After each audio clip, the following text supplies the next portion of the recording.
Hey, it's me, Vicky Marie. Good morning, good afternoon, good evening, wherever you are in this crazy world we're living in. Now, let's just, I've got a live stream. We're going to be looking at Preston, Davey, the Vigil that's been held tonight in Blackpool. And, I've already been crying. And that's not why I'm on the avatar. I'm on the avatar because I've got the sneezes. The pollen seems to be really high today here in Spain. So I've been sneezing like mad and all my mascara is running. So anyway, but now to be honest, I'm glad because I've already been crying just watching the vigil. So what I'm watching is it's on I think it's the Blackpool Gazette on Facebook. They're live streaming it. I'm going to show you a little bit of it in a minute. I don't know if I'm allowed to. I'm probably not really supposed to live streams. I don't know. You know what YouTube's like. I don't want to get into trouble for it, but I will show a little bit of it. I'm sure I can just show a bit. I don't know. Um, yeah, I've already been crying just listening to what people are saying. So, for any of you who don't know, but I'm sure most of you do know this case because we've all followed it, haven't we? Uh, Preston Davey, just 13 months old. Beautiful little baby, you can see from the photo, smiley. Well, this is what he was like before he went to his adoptive twonk parents. Happy, smiley. Sadly, his own biological parents uh, were thought to not be able to look after Preston. There's some substance issues there. Anyway, this whole sort of case, it has brought up a lot of things, isn't it? Because obviously the people the two men who murdered Preston, they're the ones that are responsible. But it seems like social services just ignored signs, didn't they? This little baby, he didn't stand much of a chance in his life because, as I say, he was born and then he was within just a couple of days he was taken away from his biological mum, who herself has got a very how can I put it, checkered history. When she was a teenager, she murdered an old lady. We can't forget that she did murder an old lady very callously, and yeah, we can't get over that. I mean, she served her time. She was only 13 or 14 at the time, but it was a very callous murder. There was torture involved. Her and a friend who murdered this old lady just dumped her body, wheeled it round in a bin and then dumped it in the river. Um, so, she wasn't very nice. Drugs, substance abuse. Anyway, she tried to rehabilitate herself. She has another child, at least one other child. And then she had Preston, but within just a couple of days, Preston was taken away from her. I don't think we really know the full story as why. Anyway, he was taken to a foster parent. That's where Preston did have happy times. So from a couple of days after he was born to 4 months before he died, Preston was with his foster parents, his foster family, and it seems that he did experience love there and he was happy there. So, it's very cold comfort because he was only there a few months before he then ended up going to, the devil incarnate and his partner, a gay couple. I'm not going to mention their names. I don't want to talk about them in particular much. This vigil is about Preston. And in the only short 4 months that he was with these adoptive dads, he suffered 40 injuries. 4 months he was there, 40 injuries, 10 injuries a month. He was admitted to hospital 3 times, I believe. He was, and the final time that this little boy was admitted to hospital, he was likely already dead before he was even taken there, and he couldn't be saved, and he died. And you know what? It's horrible, but if the facts are that if Preston was still alive today, he would probably still be being abused, because if the signs still hadn't been picked up by the social services, or maybe the social services did pick up the signs but they ignored them because they didn't want to be accused of being homophobic. There's so much, there's got to be a big investigation into this.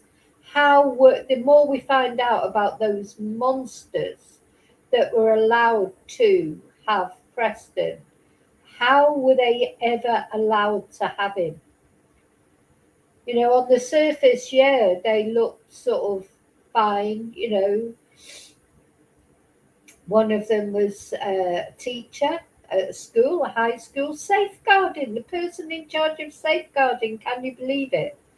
And his partner, high-flying sales executive. This couple, were all over Instagram with their fabulous houses and everything's perfect, and their house was a show home, and they had no criminal convictions, not even a parking ticket. Anyway, we won't go into them too much. I have all my videos about Preston, the trial of these horrible men, give the details of what they did to him. I'm not going to go into them on this video. But anyway, so sadly, Preston died, and his life, God, he was just 13 months old. His life was stolen from him. But not only that, he was abused, terribly. So anyway, they're where they belong, in prison. We're not going to talk about them, as I say. But we've got to think positive. Is Preston now not in any pain? He's not being abused. He's safe in the arms of angels. As I say, it's almost like, if he was still alive, he would still be being abused in a different house, because just afterwards, of course, they bought an even bigger house. So whether they were planning on adopting more children, who knows? So this vigil is because it's exactly 3 years since Preston died, sadly. So this vigil is in Blackpool. You can see that's the Blackpool Tower there. It's going to be lit up for Preston tonight. People are going there for the vigil. They've donated teddies, and the teddies will go to, children's homes afterwards, or to underprivileged children. So they will be used. They're not going to be just thrown away. But sadly, Preston himself won't get the benefit of it, but we can only hope. He is looking down, and he knows, he feels this love that everybody feels for him. The people that should have loved Preston didn't, or they let him down, or, except for the foster parents, really. They had no say in it. Preston, they were foster parents. Preston was always going to be adopted, but sadly, he was adopted by two wrong uns. He could have been adopted by a loving family. there'd be a million families out there that would love to have adopted this beautiful boy, you know, loads. Anyway, I'm just going to take this picture off for a minute because I want to share just briefly the coverage of the vigil. I'm going to be lighting the candle shortly. I know you can't see me, but I've got a candle here ready. I know. Hi, Annie. Look, Annie's put a candle up there. Hi, Jacqueline. Yeah, it is a sad day for Preston, but you know it's not. It's a happy day. We've got to think of it as a happy day because all these people that did care. I know it didn't help in the end, and Preston lost his life, and sadly we can't change that. But you know, this outpouring of love for Preston is a positive thing. So you know, we've just that's all we can. You know, we've got to sort of think about that, haven't we? That all these people that did care about him. I hope he can feel it, you know, on the other side, that he can feel this love for him. That's, I just hope so. Hope so, hope so. Okay, let's have a look, see what's going on.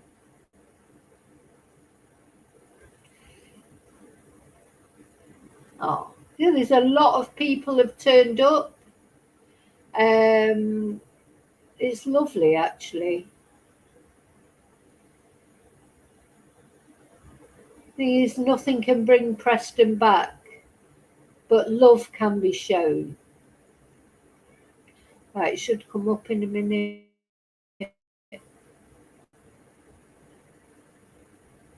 There. Oh, they've got pipers.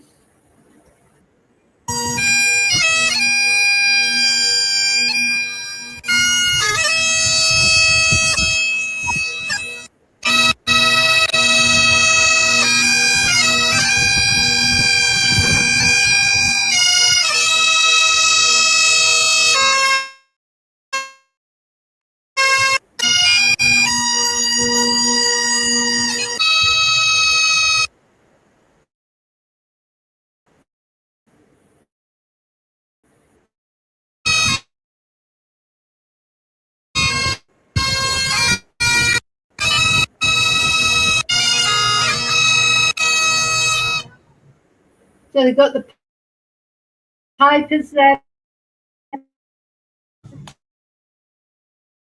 playing in the amazing grace. So a lot of people, they've got people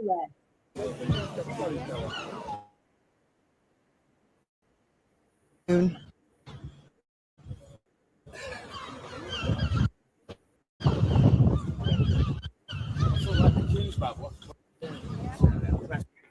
Well, they are going to have a minute of silence.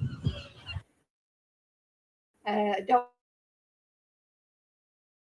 know whether we'll get a minute of silence with the dogs are happy. But I am going to like, yeah, there's quite a lot of people there. Good to see all those more people care, don't they? That you know all the wants in this world, but those people who care about children, about victims. So look at all the teddies.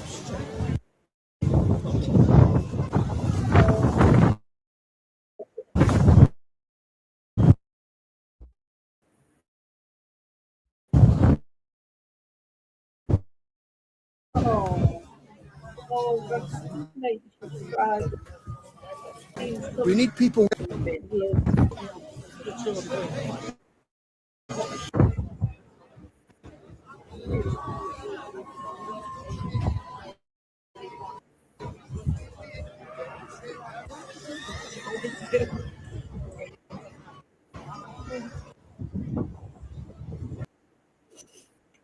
Anyway, I don't know if I'm even really allowed to share a live stream, so I'm not going to take a chance with Facebook, because you know how they get funny about things. They can stop my live, or they could get about it. Facebook, I think this is as I say, this one I'm watching is the Blackpool Gazette. There's probably other people live streaming it as well. If I would have been there in the UK, I definitely would have been there live streaming. But I'm not, so I can't. So what I can do, I'm going to light a candle for Preston now. I hope all of you, and it doesn't matter what time you light your candle, it's the what's the word I'm looking for? You don't have to light it at the exact time that everybody else is lighting it. You just light a candle for him. Leave it on for a little while. Think about him, pray for him. And let's hope. You know, I know this happens every time there's a terrible case like this.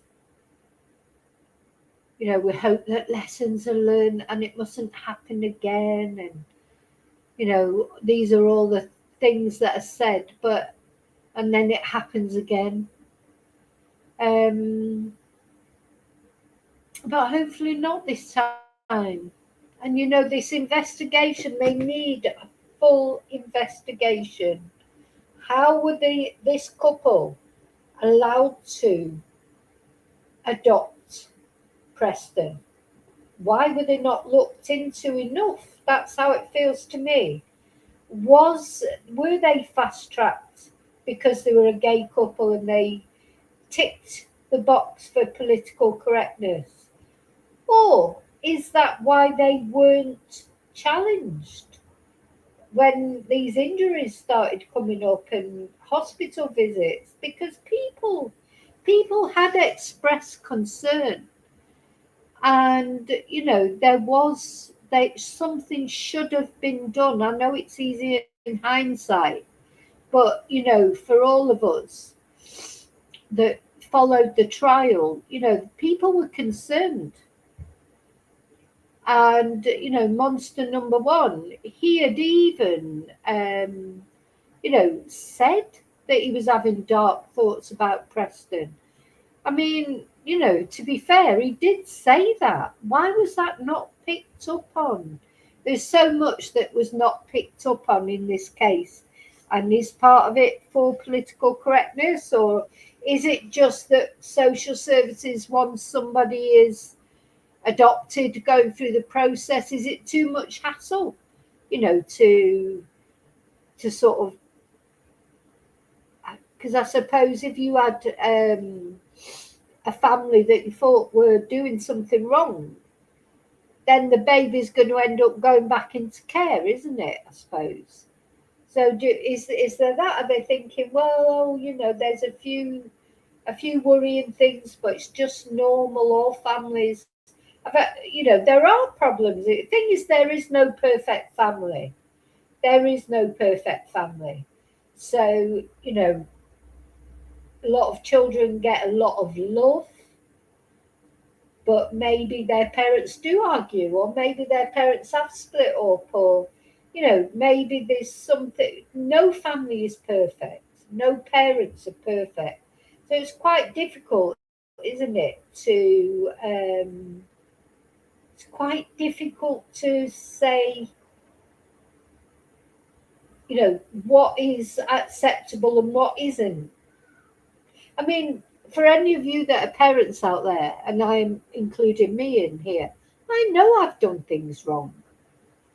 You know, not obviously anything like what these two twonks did, but, you know, there are things that I think, oh, I probably shouldn't have said that, or I probably shouldn't have done that, or, you know, no, we are human beings. No families are perfect. I think about my own family, it wasn't perfect. You know, my parents, parents do the best they can. If they love you enough, they do the best they can, but they do make mistakes. Sometimes things you thought were mistakes, when you look back later, you think, no, they were right to do that. So this is what I mean. It's not a, there's no manual for being a perfect parent. And even if there was, it'd still be grey areas. Hey, Louise. Hi. So do you know what I'm saying? There'd still be grey areas. There'll always be grey areas with parenting. But I think the issue here, because obviously the terrible things that they did to Preston were totally beyond we're not just talking about, I don't know, what would you consider, they're not just about letting him cry a bit longer than maybe we would have wanted to let him cry or anything. We talk about actual abuse with Preston, but the point I'm trying to make is, I don't know if I'm making it very well, is there is no perfect parenting guide. So some parents would say, oh, leave a baby to cry a bit longer and let it self-soothe. Other parents, like me, I never did that. I never did that. I couldn't leave my son to cry. Just can't. I mean, all right, you might leave him a minute or so, because sometimes children do cry when they're really tired. Those of you who are parents, do you remember that? Like, normally, sort of when they go, I'm not tired. I'm talking about the older ones that can talk. As soon as they say to you, you say, look, you're tired, you need to go and sleep. And they go, no, I'm not tired. You know that they are tired. And they're literally going to be asleep in 5 minutes. So you get to know your child, don't you, when you can let them cry and they're just crying because they're tired, or they just don't want, because often children don't want to go to sleep because they're enjoying being with you. That is a thing. They want to play with their toys a little bit longer. They want you to read a bit more of the storybook you're reading or whatever. So, it is just such a minefield, isn't it, with bringing up children. You just try your best. That's what I think people do. That's what I did. I tried to do my best, but when I look back, yeah, there are some things. Think, oh, I don't know. I should have. Maybe I dealt with that wrongly. Blah blah blah blah. But to be fair, I'm talking about as they get older. I mean, for a baby like Preston at 13 months old, how naughty can they be? They can't be that naughty. Babies, 13-year-old baby, if he cries, it's because his nappy's dirty, he's hungry, or he's tired. I mean, that it's as simple as that. They're not. He wasn't a terrible toddler yet. I mean, God, how would they have dealt with him then?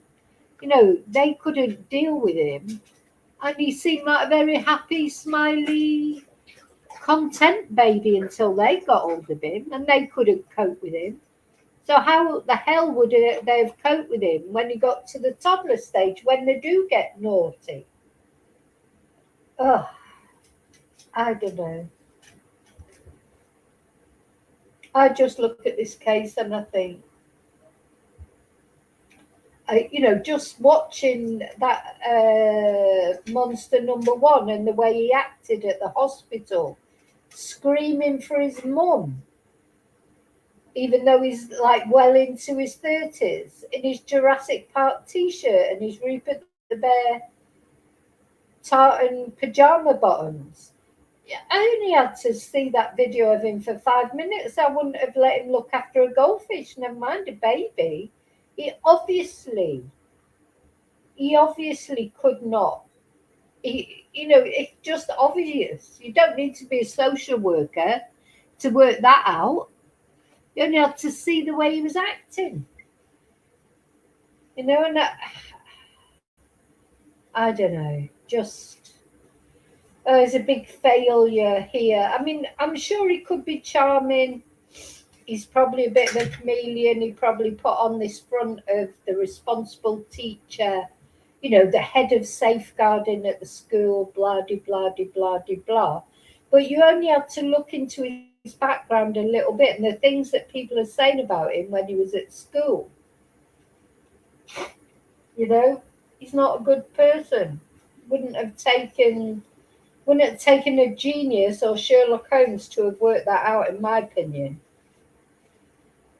Yes, you're right, Jacqueline. I think it would have got even worse if that was possible for Preston.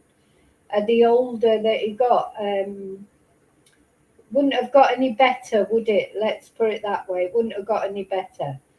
The only thing, as he got older, maybe, and he could speak, he might have been able to tell someone. But, you know, really, children who are abused, they don't tell anybody, do they? Even when they can. You know, I mean, Preston couldn't because he was too little. He couldn't, even if he would have wanted to. But even when they get older, babies in this situation. So let's suppose Preston would have lived. By the time he was 7, he wouldn't have even known that that was different from other children's lives. To him, it would have been normal. You know, he wouldn't have known that it wasn't normal. And he would have been frightened into keeping quiet, wouldn't he? You know, manipulation by these two horrible men. So, in some ways, you just the good thing, the only good thing is Preston is not being abused anymore. You know, we just pray that he is safe in the arms of Jesus. I believe that. I believe it. Hey, Wesley. You can't find the candle emoji. You have to become a member. We've got one on the members emojis. Hi, Moonbeam. Sorry about I've got, the pollen seems to be really high today. So just before I came on air, as you can always bet, can't you? Just before I come on air, something happens. I just started sneezing uncontrollably. Anyway, let's have one more little look at the Vigil before I finish. Because as I say, I can't just leave it on because I don't know if I'm allowed to do that. So I don't want to get into trouble with. We just have another little look. Got to take that on.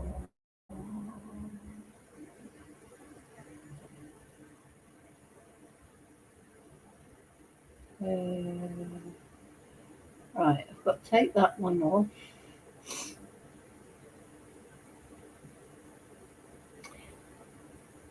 Hi, James. I don't know that case, Deborah. I don't know it. I'll look it up.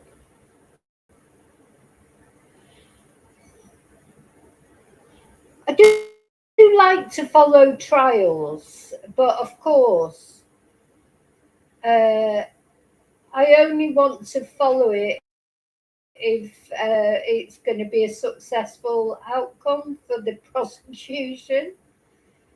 Now, this trial of Preston Davey's abusers, it was a good result. You know, for one of them to get a whole life tariff, you can't get a better result than that in the UK. That's the maximum sentence. He's having a hissy fit, isn't it? He's in Monster Mansion. They were going to send him. I don't think that's happened. I don't think he's gone to Rampton, but I'm not sure. So I will look at it, James. Let me write not now because obviously it's for Preston now, but I will. I'll just note the name down. It's not a case. It's not a case that I know. What was the name?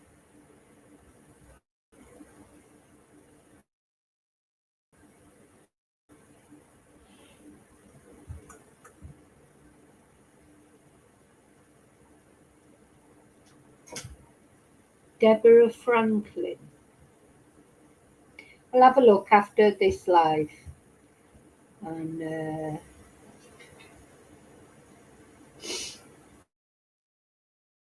yeah, I do like to follow the trials because I do like in the Preston Davey trial. Well, at least for Monster 1. It's a bit disappointing about Monster 2, isn't it?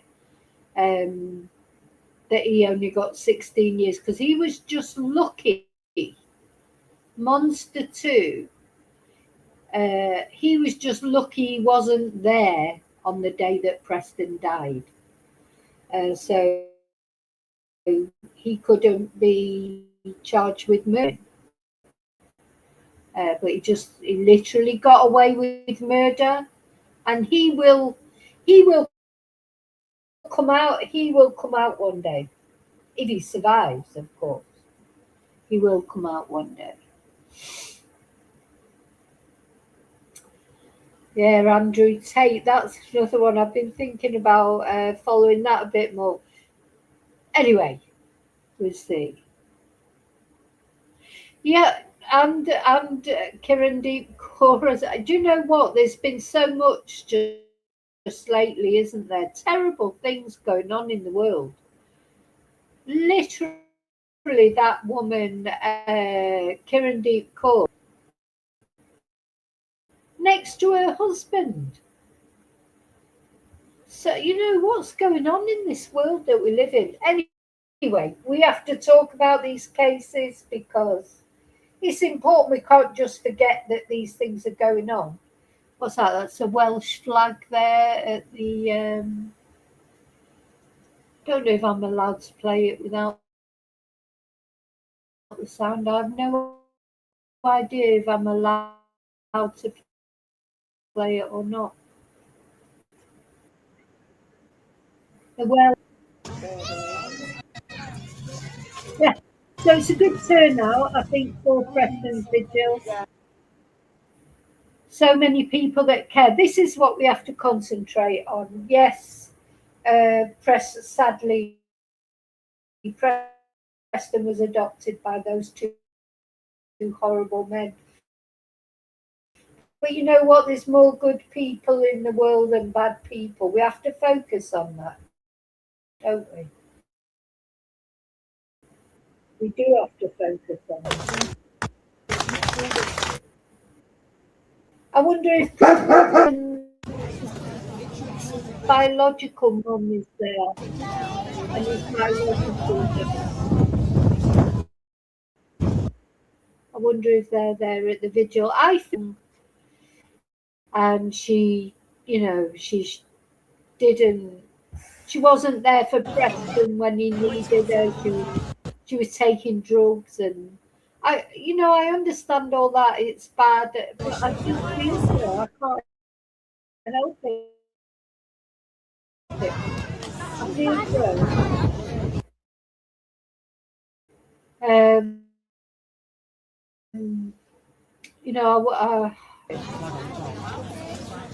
So this is one of the organisers, Dave. I follow him on Twitter, and he is a survivor of abuse in the care system. He knows what it's all about. He's an adult survivor.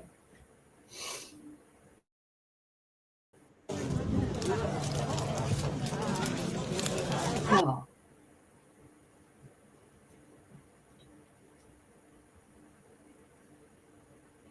All the teddies.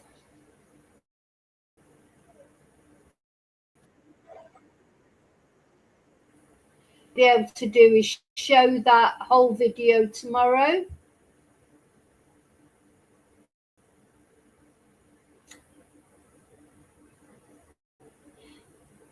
Oh, I know, Jacqueline. I know you're quite down on his mum, and I understand that. I do understand why people are angry with his mum. I do understand it, but I don't know. There's a part of me I can't help but feel sorry for her because I think she's got to live with it herself. Do you know what I mean? That's how it feels to me. You know, she's got to sort of live with it. I don't know. I just feel like it's not for me to judge. But oh God, this life. Now I'm going to put some candle. I'm going to put up on my phone. I can't put candles up on the StreamYard, but if I go on my phone on this video, I should be able to put some candles on. Candles up. Let's have a look.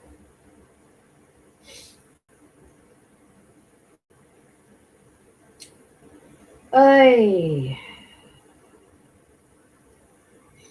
it's a funny old world. Hey.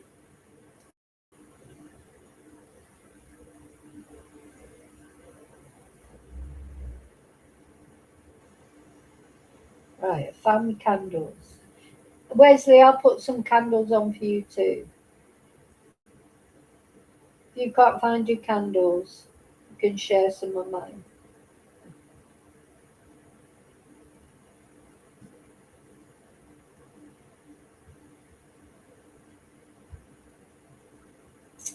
Oh, Jacqueline, well done. You've raised your grandchildren separate. Oh, that's good. Well done. This is what I mean. There are people out there like you, Jacqueline, and many others, I'm sure, who do, look after children properly. And there's more people that do than don't. But the problem is, like in a case like this, don't you feel like with Preston, he was just let down by everybody? So he was let down by his mum, because she should have stopped taking drugs so she could have kept him. And his dad, what about his biological dad? Why couldn't he have him? And then, of course, there was his grandma, although to be fair, she did have cancer.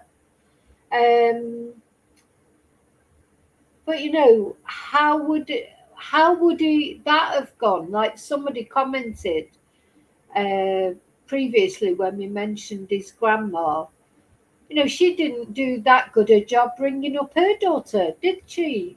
Preston's mum. I mean, listen, I'm not a perfect mother by any way, shape or form.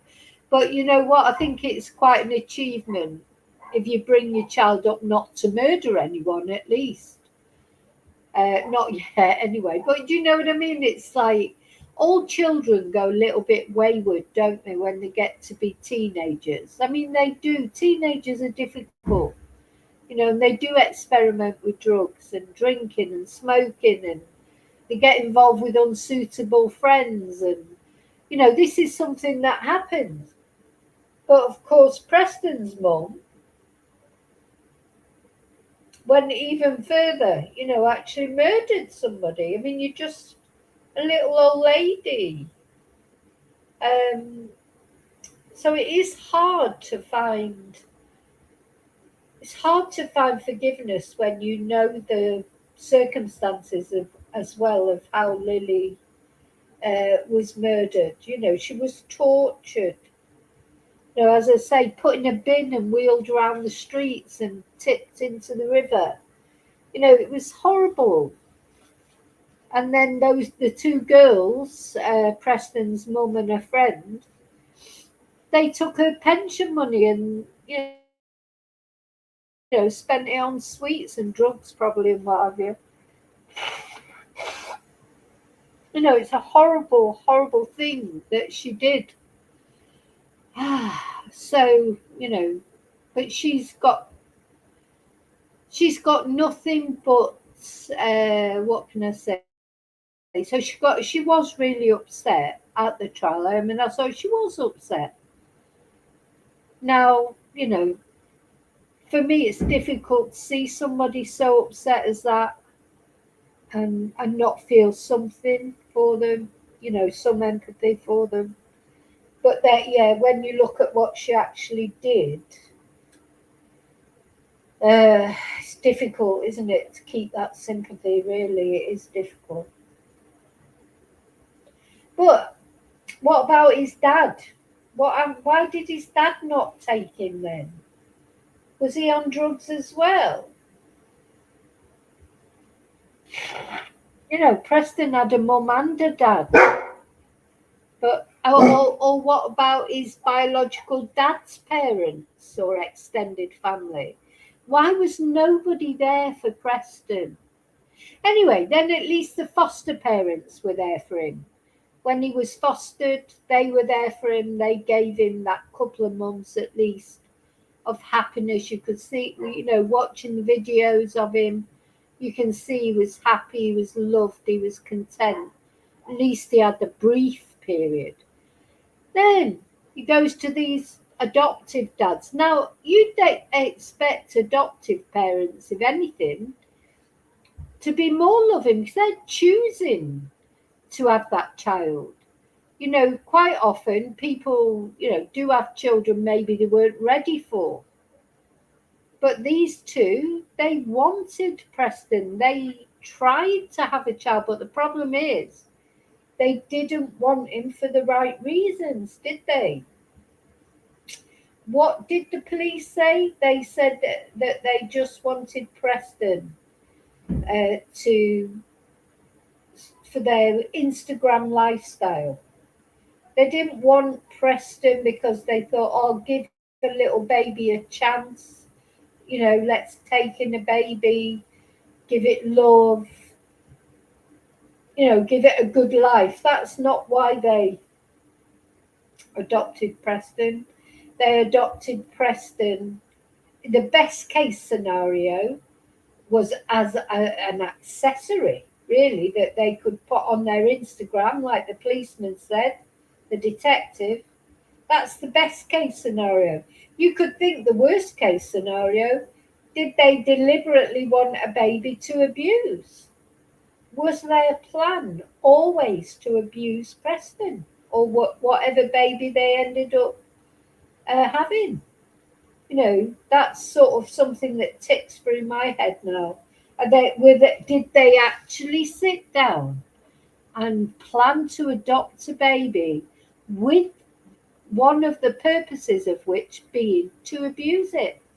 Was that their plan all along? You know, his dad was in prison, Jacqueline. Yeah, but he must have an extended family himself. I don't know. I don't know. But do you see what I'm saying? So then the social services let him down because they didn't notice the signs. The hospital let him down. You know, that was the third time he was rushed into that hospital. The same hospital. So why was that not noticed?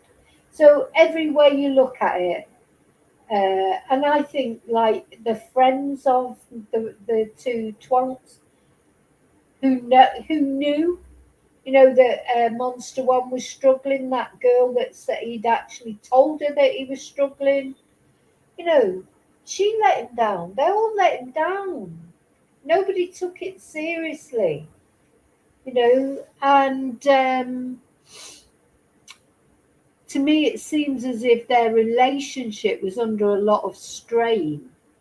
You know, it's said that Monster 2 was being unfaithful. And I think part of the abuse from Monster 1 was every time, it was almost like to punish Monster 2. You know, like, what? Why aren't you home yet? You know, where are you? What are you doing? And then he'd send him like a weird video of Preston, wouldn't he? It was like, look what I'm doing to your son while you're not here. Oh, it just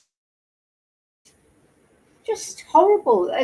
Preston was like horrible men, and almost like, you know, an sex toy. When you look at him there, look at his little face. How could you look at that little boy and think of sex? I mean, what is wrong with them? Horrible, horrible people. It's like they're possessed. There is evil in this world and it works through people. I keep saying it, and it's the devil is out there, and he's inside people. People like Monster 1 and 2, they are possessed almost, you know, bad people. There's no rehabilitation, in my opinion, for them, just evil people. So.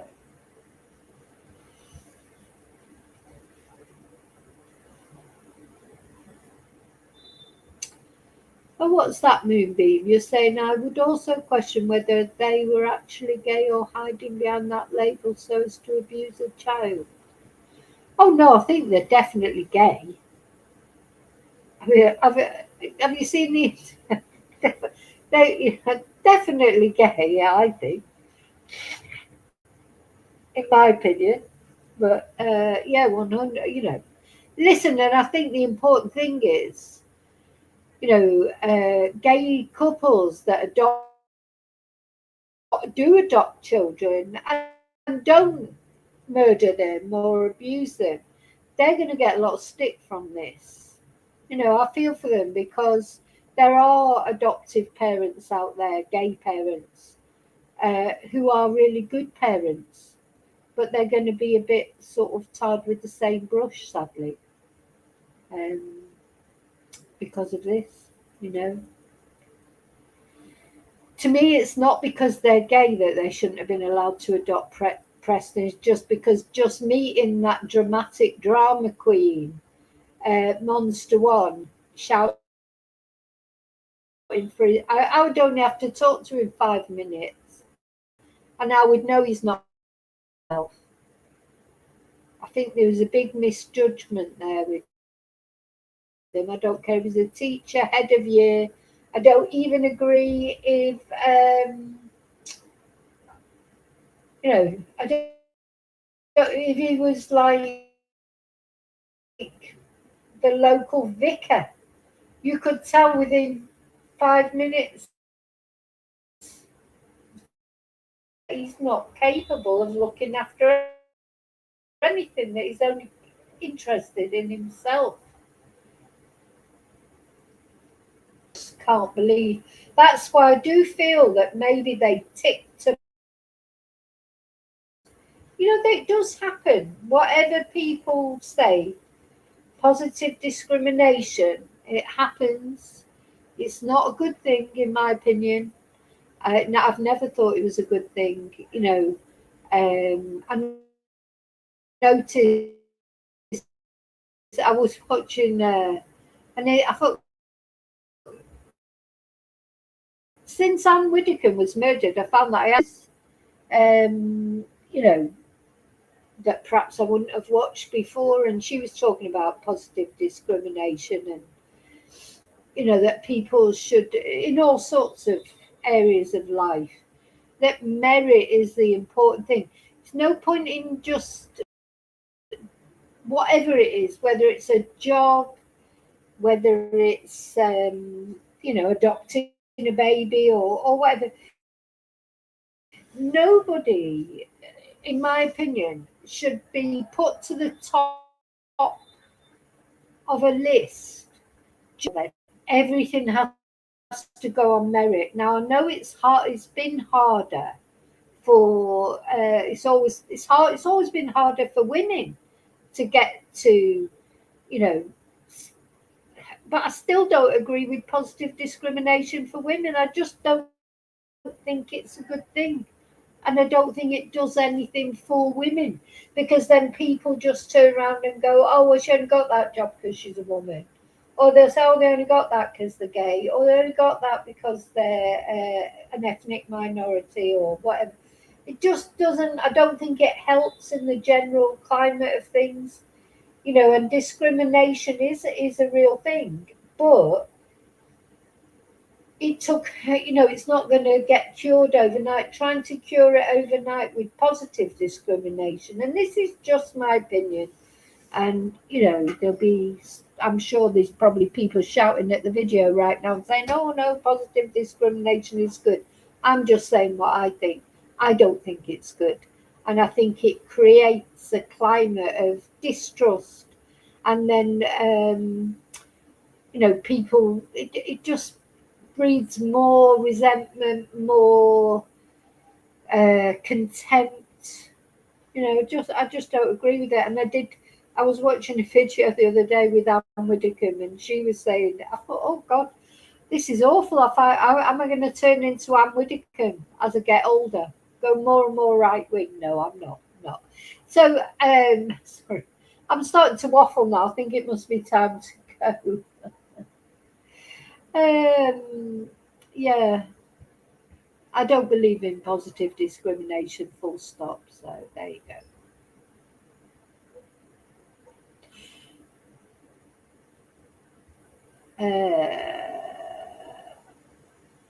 Maybe I misunderstood what you said, Moonbeam.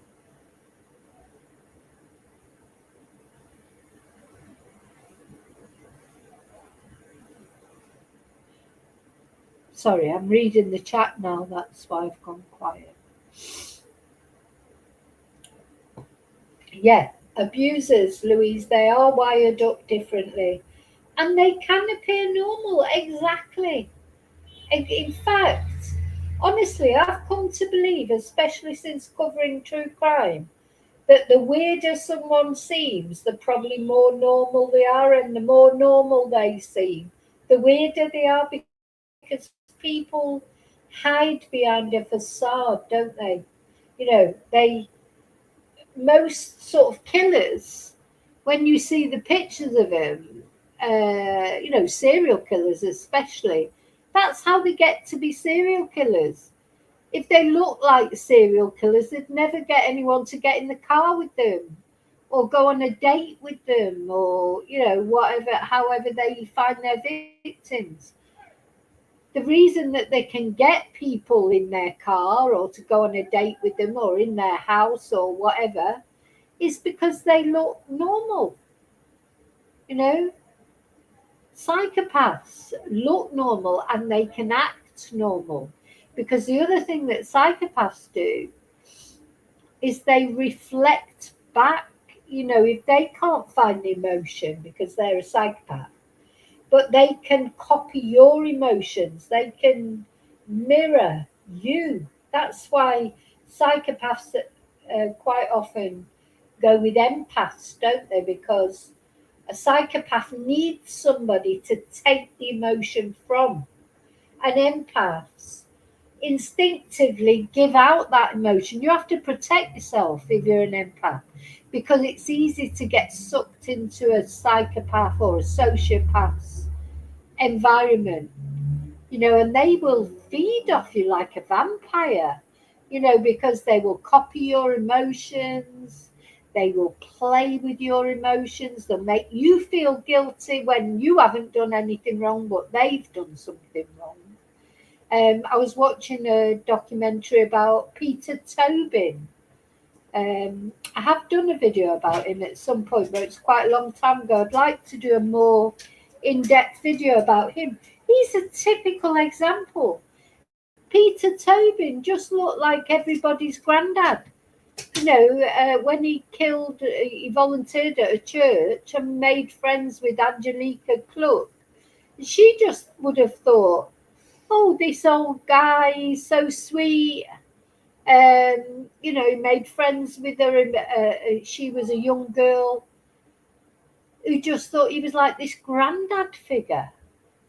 And then, as soon as he got an opportunity, got her on her own, he's like murdered her and RAPED'd her. But she would never have thought he would have done anything like that. And all the women that were on that had either been married to him or been victims of him, the ones that had got away, they all said the same thing. He was charming. He was well dressed when he was younger. He was quite handsome. He could get women easily. Women liked him. But he needed the sort of the power and he needed the violence. He couldn't just accept the fact that actually he was quite popular with women. He didn't need to try, really. Certainly, when he was younger. But that's what he liked. He liked to be in control and do horrible things. But nobody realised, and his own family didn't realise. And this is the other thing, all these poor families who, find out suddenly their father was a serial killer, or their granddad, or their uncle, or, and of course there's female psychopaths as well. I shouldn't say it's all men, because it isn't. When people find out, they can't believe it. Or their neighbour, oh no, he's such a nice person, can't believe he would do that. How many times have we heard that?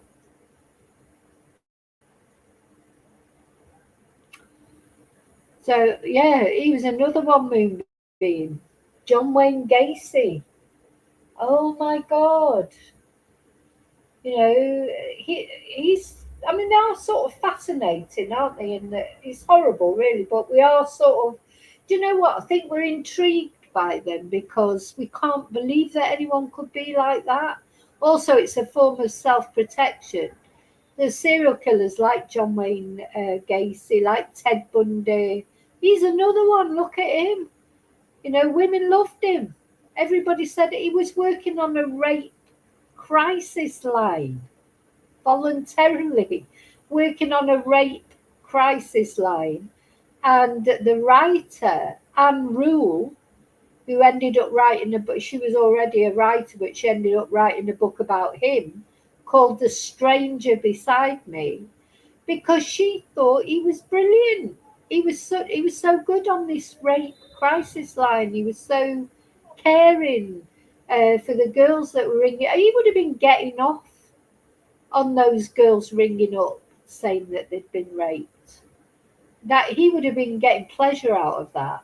But he put on this empathetic, because sociopaths can copy people's emotions. So it's really quite scary. So how do you spot it? When somebody's just copying, when someone's genuinely being nice, or they're just copying emotions. Sociopaths and psychopaths, they don't have any emotions. So they have to sort of almost pretend, they have to be like actors, don't they? Because they actually themselves don't really feel it. They don't feel anything. And I remember watching an interview with Israel Keys.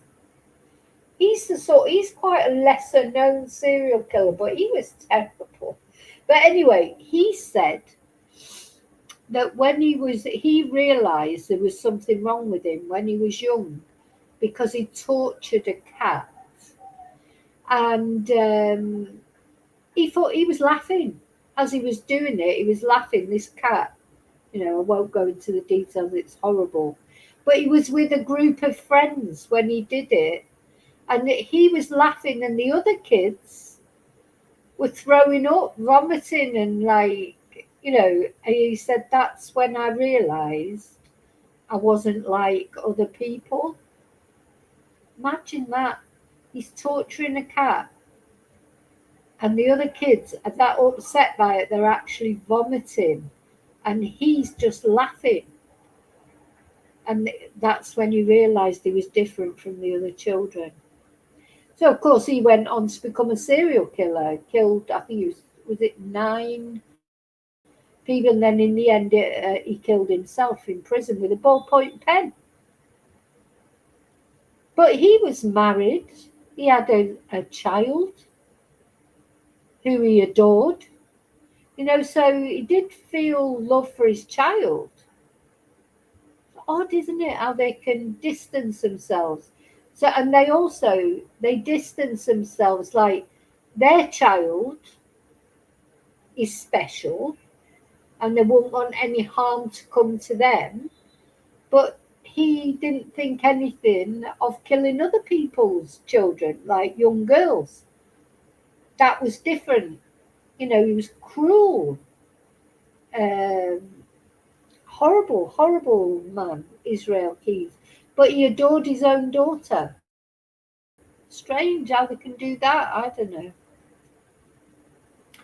The human mind is very complex, isn't it? Very complex. Um, and that Israel Keys where he kidnapped, I think it was Samantha Koenig. She was working at a coffee bar. Kidnapped her in the middle of the night when she was just finishing her shift. Took her home to his house where he lived with his girlfriend and his daughter. Put her in the shed. Went off, I don't know, had dinner with his girlfriend and his daughter. Then went back into the shed and murdered her and RAPD'd her. Then the next day, he went on a cruise, left this poor Samantha's body in the shed, went on a cruise with his wife and daughter, or his girl, I don't know if they were married, wife and daughter, or girlfriend and daughter. And when he got back off the cruise, he went into the shed and he RAPD'd her dead body. And then he ransomed her.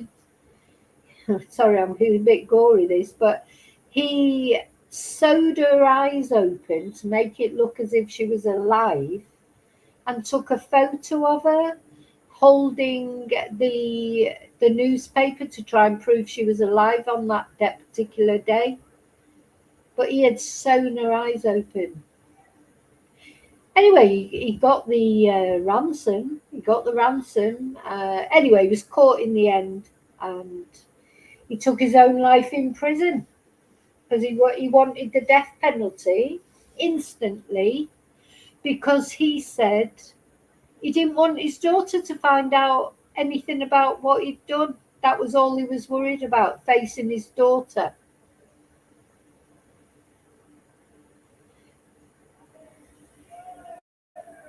Yeah. Oh, Moonbeam. I mean, there's a video on my, if you put in Israel Keys on my channel, you'll get the full I have done a video about him, definitely. The other thing he did that was, I mean, he's not like a very well-known serial killer, not like Ted Bundy, but actually he is. What he did was, so he lived in Alaska. And what he would do to do most of his crimes, he would go to America to do them. I don't know where he told his girlfriend he was going. And he had kill kits buried. They still find them every now and again. He had like murder kits, I suppose your duct tape, I don't know, whatever you need for murder, a gun, knife, and he would bury them at certain places all over sort of parts of America. So when he went to, I'm just plucking a name out of thin air here. I don't know if he went to Oklahoma or not, but let's say he went to Oklahoma. He'd have a kill kit buried somewhere in Oklahoma. So he'd do that and he would just go off. He did a lot of bank robberies as well. So he did bank robberies and murders. And he would just go around and see what he could find. And he was it is interesting if you can get a serial killer to talk, but, for the law enforcement to find out the way they think a little bit. So what he would do, like he didn't have a typical victim. He would just go, and anyone would do. He actually said that. He said anyone will do.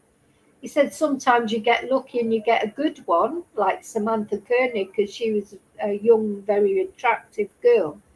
But he picked on a sort of middle-aged couple, and he sex abused both the man and the woman in that case.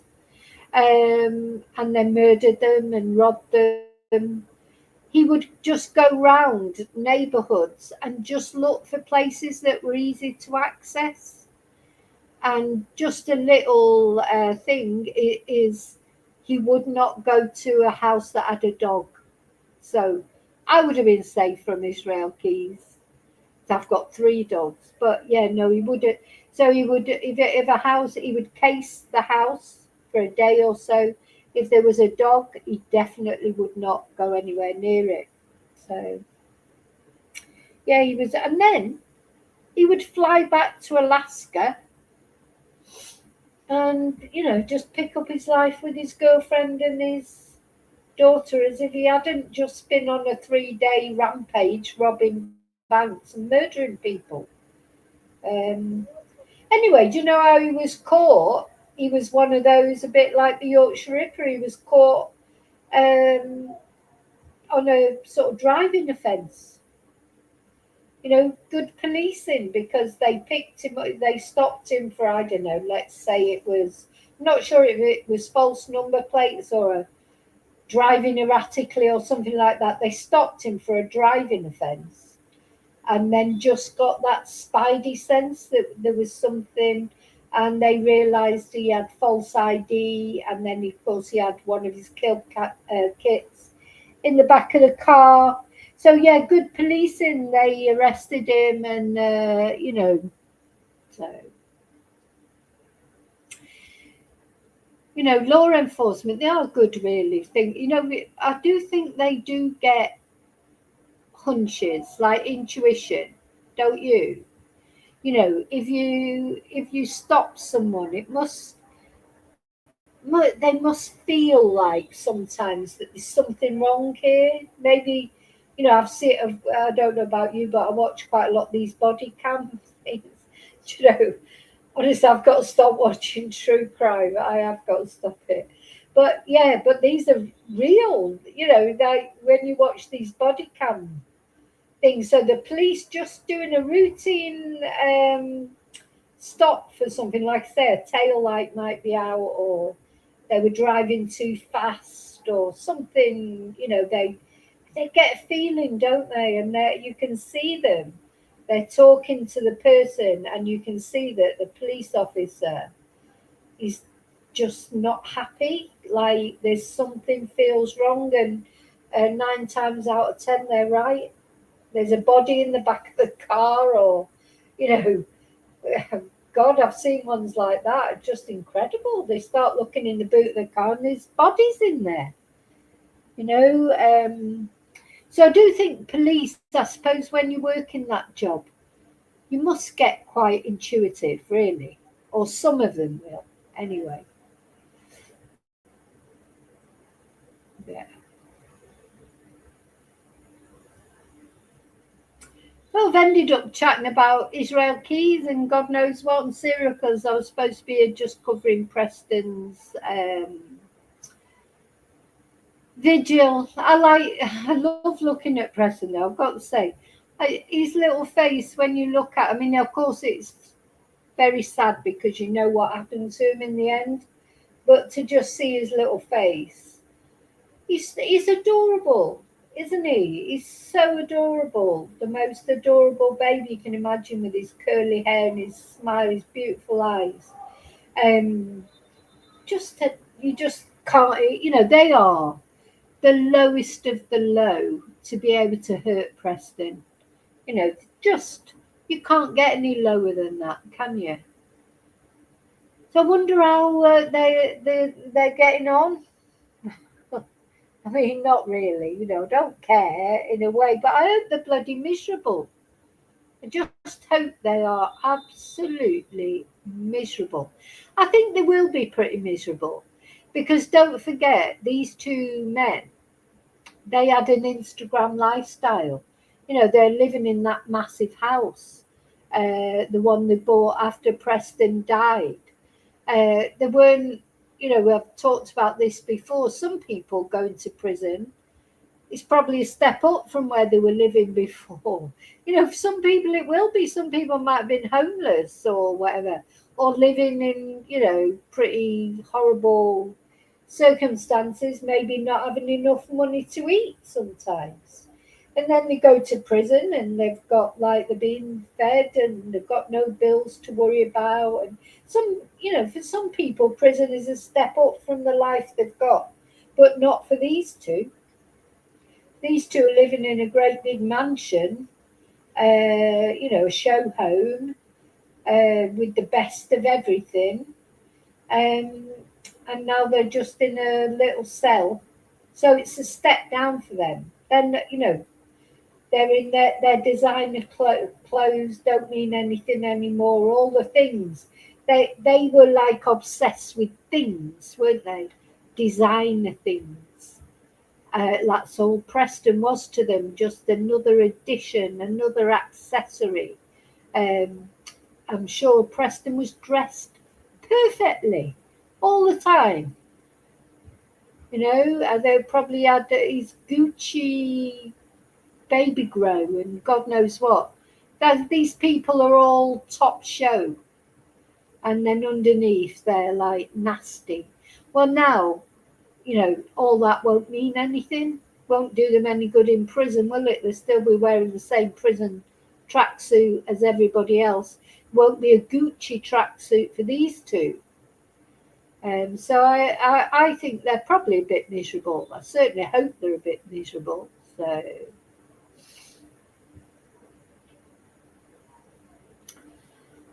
yeah, they definitely walk amongst us. It's quite scary, really, because you just never know.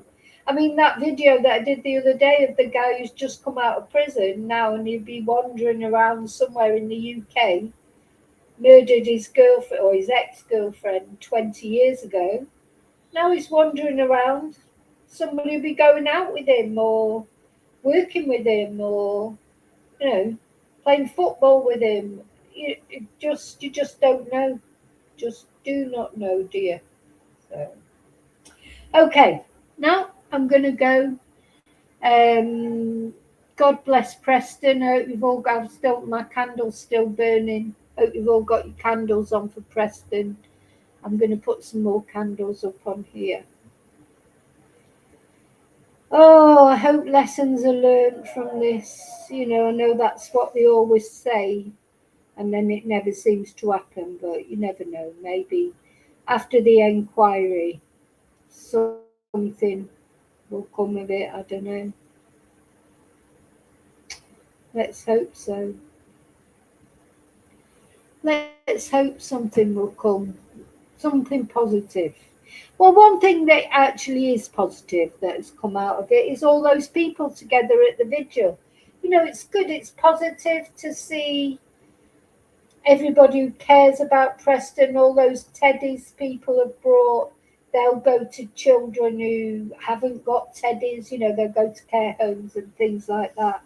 So there's something positive straight away. And all the love, I just hope Preston, on the other side, will feel all that love and positivity. So, yeah. Listen, thank you so much for caring about Preston and listening to me waffle on as usual. Where's my waffle emoji? Waffle, waffle, waffle. I like a bit of waffle. I'll see you. I don't know why I'm smiling at the camera, and the camera's not even on, so it's pointless. It's funny because all the way through this video, I'm looking at the camera. The camera's switched off. Anyway, I'll see you all really soon in the next video. I'll definitely be back in the morning. Oh, look, the dog's coming up to me. Hello, baby. Am I nearly finished? As soon as I start saying, I'll see you really soon in the next video.